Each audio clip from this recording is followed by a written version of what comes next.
नमस्कार, मी डॉक्टर मच्छिंद्र बांगर. महाराष्ट्रातील आणि देशातील हवामान परिस्थिती संदर्भात ताजा अंदाज देणारे. मान्सून पुढे सरकतोय, पूर्व भारताकडूनही सरकतोय आणि पश्चिम भारताच्या दिशेने देखील सरकतोय. दोन्ही शाखा यावरती सरकत आहेत, परंतु यामध्ये काही अडथळा निर्माण होईल का, याविषयी सखोल माहिती आपण बघणार आहोत.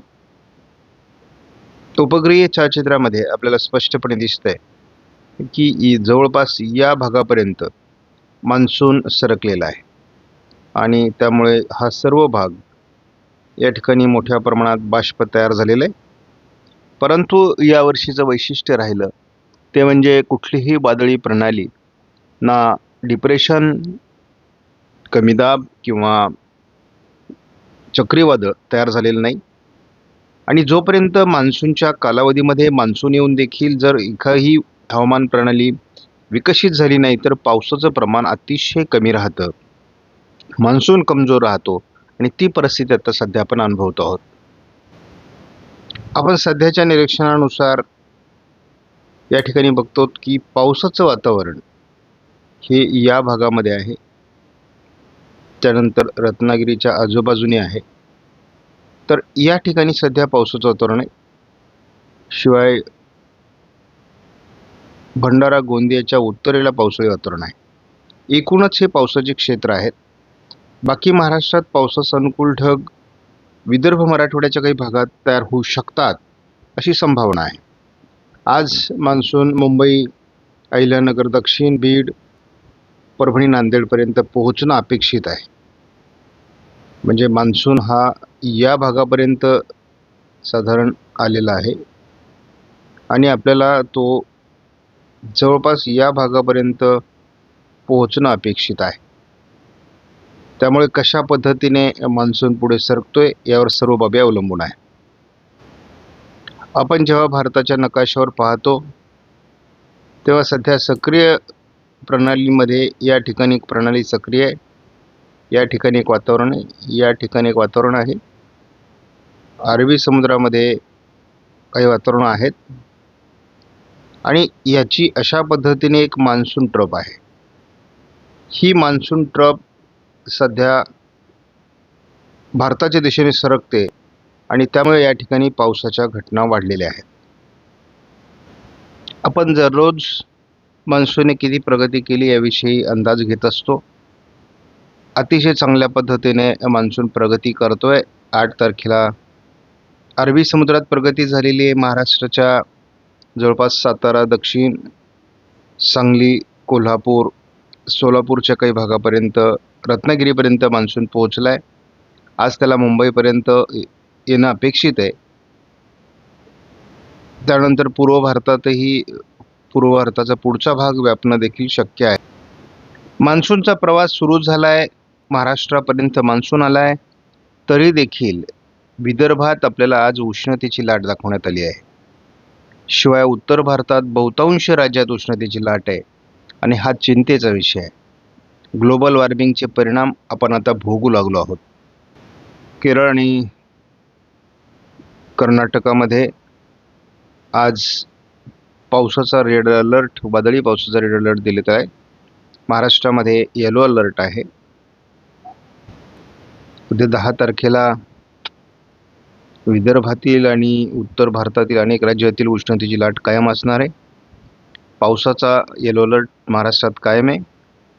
कर्नाटकामध्ये आणि पूर्वेकडील अनेक राज्यांमध्ये ऑरेंज अलर्ट देखील पावसासंदर्भात देण्यात आला आहे आणि मान्सूनची प्रगती यामुळे होते आहे असं काही प्रमाणात दिसतंय. परंतु यावर्षी मान्सून कमजोर पद्धतीने पुढे सरकतोय. कुठलीही हवामान प्रणाली विकसित झालेली नाही. एक नवीन WD उत्तर भारतामध्ये सक्रिय होण्याची शक्यता आहे. धुळीचं वादळ पुन्हा एकदा राजस्थानमध्ये येण्याची शक्यता आहे. या सर्व पार्श्वभूमीवर 11 तारखेला महाराष्ट्रात आणि गुजरातमध्ये पावसाचं प्रमाण मात्र कमी होण्याचा धोका वाढतो आहे. WDने एक काम केलं आहे, उष्णतेची लाट संपवली आहे. मात्र प्रभावी WD असल्यामुळे पूर्व भारत, उत्तर भारत अतिशय जोरदार पाऊस होणार आहे. त्यामुळे उष्णतेच्या लाटेवर परिणाम होईल. गारपीट या भागात होऊ शकते, बर्फवृष्टी होऊ शकते. कारण WD आणि मान्सूनच्या वाऱ्यांचा संमिश्र प्रभाव असल्यामुळे या ठिकाणी अजूनही गारपिटीची शक्यता अनेक राज्यांमध्ये आहे. महाराष्ट्रात मात्र पावसाचं 12 तारखेला एक कमजोर अवस्था आहे. WDचा जसाही प्रभाव कमी होईल, 13 तारखेला भारतातील पाऊस पुन्हा कमजोर होण्याची शक्यता आहे. मान्सून आलाच नाही अशी भास देखील होण्याची शक्यता आहे. अनुभव आपल्याला 14 तारखेला येण्याची शक्यता आहे. म्हणजे एक पावसाळी खंड या ठिकाणी विकसित होतोय. मान्सून सुरू झालाय, ज्या ठिकाणी मान्सून आलाय त्या ठिकाणी तरी पाऊस पडतो का, असा एक शंकेचा भाग आपल्याकडे असतो. आणि मान्सून सध्या या भागामध्ये आहे, तर या भागामध्ये आपल्याला सध्या पाऊस पडताना दिसतोय. शिवाय मान्सून या भागामध्ये आलेला आहे, तर आपल्याला याही भागामध्ये पाऊस पडताना दिसतोय. परंतु तामिळनाडूच्या ह्या भागामध्ये आपल्याला पावसाची कमी दिसते आहे. मान्सून म्हणजे पावसाळी वातावरण थोडं पुढे सरकलेलं आहे, त्यामुळे आणखी या भागात मान्सून सरकू शकतो अशी देखील शक्यता आहे. कारण त्या प्रमाणात पावसाचं वातावरण पुढे सरकलेलं आहे. त्याने बघतो तर आज महाराष्ट्रामध्ये जर ताजी परिस्थिती बघितली तर केवळ 25% पाणीसाठा महाराष्ट्रामध्ये उपलब्ध आहे. जूनची 9 तारीख आहे, अजून तरी पावसाचं समाधानकारक वातावरण तयार झालेलं नाही. शिवाय पुढे देखील 10 दिवस खंडाची शक्यता आहे. आपण जर आज GFSचा अंदाज बघितला तर आपल्याला GFSने या भागामध्ये पावसाळी वातावरणाचा वेगळा प्रभाव दाखवलेला आहे. आणि जर हा प्रभाव वाढला तर मात्र महाराष्ट्रात पावसाचं प्रमाण वाढू शकतं. कारण GFSने अद्याप पावसाळी खंड दाखवलेलं नाही. प्रत्येक दिवशी पावसाचं प्रमाण वाढतंय. आणि आपण 13 तारखेला जो नव्याने उत्तर भारतामध्ये येणारा WD आहे, त्यामुळे एक नवीन ट्रप तयार होणार आहे. आणि त्यामुळे मध्य भारतावर आणि महाराष्ट्रासहित पावसाचं प्रमाण वाढेल अशा प्रकारचा अंदाज या ठिकाणी देण्यात आलेला आहे. आणि एक अरबी समुद्रामध्ये वादळी प्रणाली विकसित होऊ शकते आणि ती जबरदस्त पाऊस महाराष्ट्रात देऊ शकते. मान्सून अतिशय जलदगतीने पुढे सरकू शकतो असा GFSचा अंदाज आहे. परंतु GFSचे अंदाज माझ्या अनुभवानुसार फारसे सकारात्मक नसतात. या ठिकाणी आपण महाराष्ट्राचा नकाशा बघतो. आज मुंबईपर्यंत मान्सून येण्यासाठी अतिशय अनुकूल वातावरण आहे. आपण बघतो जवळपास या भागात मान्सूनची एंट्री होऊ शकते किंवा अगदी पावसाचं प्रमाण या भागात वाढू शकतं. अद्याप मुंबईत पावसाला सुरुवात झालेली नाही आणि ते होणं अपेक्षित आहे. सध्या केवळ पश्चिम महाराष्ट्रातील काही जिल्हे, दक्षिण कोकणातील काही जिल्ह्यांमध्ये पाऊस होतोय. जसे आपण 10 तारखेकडे जातो तसं पावसाचं प्रमाण कमी होताना ECMWF मॉडेल दाखवतंय. थोडं पूर्व विदर्भात पाऊस आहे आणि या भागामध्ये थोडा आपल्याला पाऊस दिसतोय. मात्र बहुतांश भाग महाराष्ट्राचा कोरडा आहे. 11 तारखेला आपण बघतो मुंबईच्या आजूबाजूने आलेला मान्सून मात्र महाराष्ट्र कोरडा होण्याची शक्यता आहे. या बाजूने थोडं पावसाळी क्षेत्र असण्याची शक्यता विदर्भामध्ये आहे. या ठिकाणी थोडं पावसाळी क्षेत्र असण्याची शक्यता आहे. परंतु कुठल्याही एका मॉडेलचा प्रभाव हा हवामानावर नसतो. जेव्हा एक मान्सूनची शाखा कमजोर होते तेव्हा दुसरी मान्सूनची शाखा प्रभावी होण्याची देखील शक्यता असते.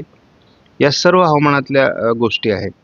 आता आपल्याला एक बदल असा दिसतो की 12 तारखेला पश्चिम मान्सून शाखाऐवजी पूर्व शाखेचा प्रभाव ह्या महाराष्ट्राच्या वातावरणावर पडताना दिसतोय. आपण 13 तारखेला बघतो ढगाळ परिस्थिती वाढते. पुन्हा एकदा मुंबईच्या दिशेने पावसाळी वातावरण वाढतंय. या विदर्भातील काही भागात पावसाची अनुकूल स्थिती निर्माण होते. थोडी पश्चिम महाराष्ट्रात पावसाळी परिस्थिती निर्माण होते. 14 तारखेला अतिशय चांगलं पावसाळी वातावरण विदर्भात असण्याची, पूर्व विदर्भात असण्याची शक्यता आहे. शिवाय थोडा खंडाचा प्रभाव या भागात कमी होण्याची शक्यता आहे. 16 तारखेला आणखी वातावरण कमी पावसाचं तयार होतंय आणि आपण पूर्व विदर्भामध्ये मात्र पाऊस कायम बघतो. कोकण किनारपट्टीलाही हलक्या सरींची शक्यता आहे. 17 तारखेला तेच वातावरण आहे. स्थानिक वातावरण महाराष्ट्रात काही भागात तयार होऊ शकतं. यामध्ये मुख्यत्वे करून छत्रपती संभाजीनगर, अहिल्यानगर, जळगावच्या काही भागामध्ये, नाशिक पूर्व भागामध्ये वातावरण तयार होऊ शकतं. 18 तारखेला मात्र वातावरणात बदल होतोय, म्हणजे तीव्रता जी आहे, खंडाची तीव्रता जी आहे ती कमी होण्याची शक्यता आहे. त्यामुळे या भागात पाऊस येऊ शकतो. म्हणजे आपण यामध्ये बघतो अहिल्यानगरला पाऊस असं वातावरण तयार होऊ शकतं, नाशिकला होऊ शकतं, छत्रपती संभाजीनगर, जालन्याला होऊ शकतं, बीड आणि अगदी सातारा, पुणे या सर्व भागात पावसाचं वातावरण वाढू शकतं.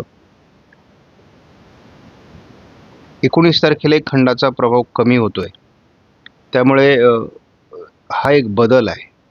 म्हणजे थोडं वातावरण आपल्याला JFS मॉडेलनुसार जाण्याची शक्यता दिसते आहे आणि ही आपल्यासाठी, शेतकऱ्यांसाठी आनंदाची गोष्ट आहे. म्हणजे हा खंडाचा प्रभाव कमी होतोय आणि या ठिकाणी सुद्धा पावसाळी वातावरण तयार होतंय. त्यामुळे जो एक आपल्याला कंटिन्युअस 20 तारखेपर्यंत खंड दिसतोय तो मात्र कमी होण्याची शक्यता आहे आणि असं झालं तर मात्र मान्सून महाराष्ट्रातून पुढे सरकेल. यातून पेरणीयोग्य पावसाचं वातावरण अजून तरी महाराष्ट्रात दिसत नाही. 19ला महाराष्ट्र मान्सून ओलांडू शकतो पश्चिमी शाखेकडून आणि त्यामुळे स्थानिक वातावरण महाराष्ट्रामध्ये चांगलं राहील. हलक्या पावसानेच आपल्याला पेरण्या कराव्या लागतील की काय, अशी थोडी परिस्थिती आहे. एक समाधानाची गोष्ट या ठिकाणी एक आहे, ती म्हणजे जो काही कडकडीत खंड मॉडेल दाखवत होतं ते मात्र आता दाखवत नाही आहे आणि ही एक सकारात्मक बदल आहे. संपूर्ण कोकणामध्ये चांगल्या पावसाचं वातावरण आहे. परंतु या भागामध्ये आपल्याला जर आपण आता पावसाचं प्रमाण बघितलं तर फारसं समाधानकारक नाही आहे. मग या वातावरणात बदल कधी होईल? तर जवळपास आपल्याला 21 तारखेपर्यंत या भागात पावसाचं चांगलं प्रमाण वाढताना दिसते. म्हणजे अहिल्यानगरचा बराच भाग यामध्ये येतोय, नाशिकचा काही भाग येतोय, अगदी धुळे नंदुरबारपर्यंत परिस्थिती सुधारते आहे. परंतु विदर्भ मराठवाड्याचा बराच भाग कमी पावसाचा राहणार आहे. आपण 22 तारखेला जेव्हा बघतो तेव्हा आपल्याला आनंदाची गोष्ट ही आहे की मान्सून पश्चिमी शाखेने सुद्धा पुढे सरकणार आहे. त्यामुळे जून मध्येच मान्सून अगदी 20-22 तारखेपर्यंतच महाराष्ट्र ओलांडेल अशी आता परिस्थिती निर्माण झाली आणि 22-23 तारखेला अतिशय चांगला पाऊस आपल्याला अहिल्यानगर, बीड, लातूर, धाराशिवपर्यंत दिसणार आहे. पूर्व विदर्भातील काही जिल्ह्यांमध्ये दिसणार आहे. कोकणात तीव्र पावसाचे प्रभाव निर्माण होणार आहे. पहिलं विशाखापट्टणमच्या दरम्यान एक कमी दाबाचं क्षेत्र विकसित होईल, जे महाराष्ट्राचा प्रश्न मिटवण्यास आपल्याला बऱ्याच प्रमाणात मदत करेल असा आपला प्राथमिक अंदाज आहे. या ठिकाणी बघतो की हे कमी पावसाचं क्षेत्र जे आहे हे क्षेत्र आणखी कमी होत आहे, म्हणजे धोका टळतोय आणि आपल्याला चांगल्या पद्धतीने मान्सून जर आणखी सक्रिय झाला तर मात्र या ठिकाणचा धोका टळेल. परंतु पेरणीयोग्य पावसाकरता या भागाला अजून बरीच प्रतीक्षा करावी लागेल की JFS नुसार जर पावसाचं वातावरण तयार झालं आणि SMWF मॉडेलनुसार झालं नाही तर आपल्याला त्याचा प्रभाव बऱ्यापैकी फायदा होईल. आज मान्सूनचा प्रभाव अगदी पुणे जिल्ह्याच्या आणि रायगड जिल्ह्याच्याही पुढे येण्याची शक्यता आहे, अपेक्षित आहे ते. त्यामुळे अहिल्यानगर, दक्षिण बीड, दक्षिणपर्यंत, मुंबईपर्यंत आज मान्सूनचा प्रभाव सरकण्याची शक्यता आहे. आज सरकला नाही तर उद्या देखील तो सरकू शकतो अशी परिस्थिती आहे. मात्र आपल्याला या मॉडेलने थोडा खंडाचा प्रभाव जो आहे तो अजून कायम दाखवलेला आहे. 11 तारखेपासून जो खंड आहे तो या ठिकाणी अजून तरी कायम दाखवला जातोय. पण सुधारणा झाली आहे.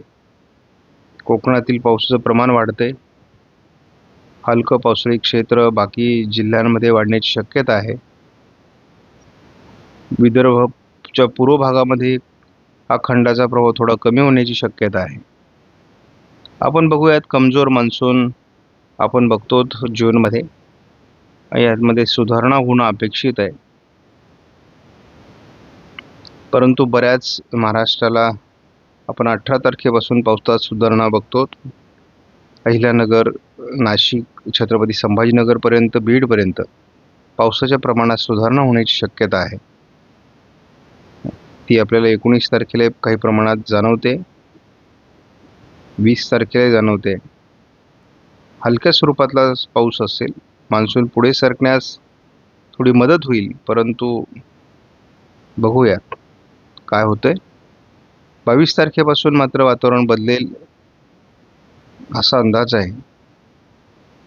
आणि पहिल्यांदा 23 तारखेला आपल्याला विदर्भाच्या दिशेने देखील आणि पश्चिम म्हणजे अरबी समुद्राच्या दिशेने देखील वातावरण बदलताना दिसते.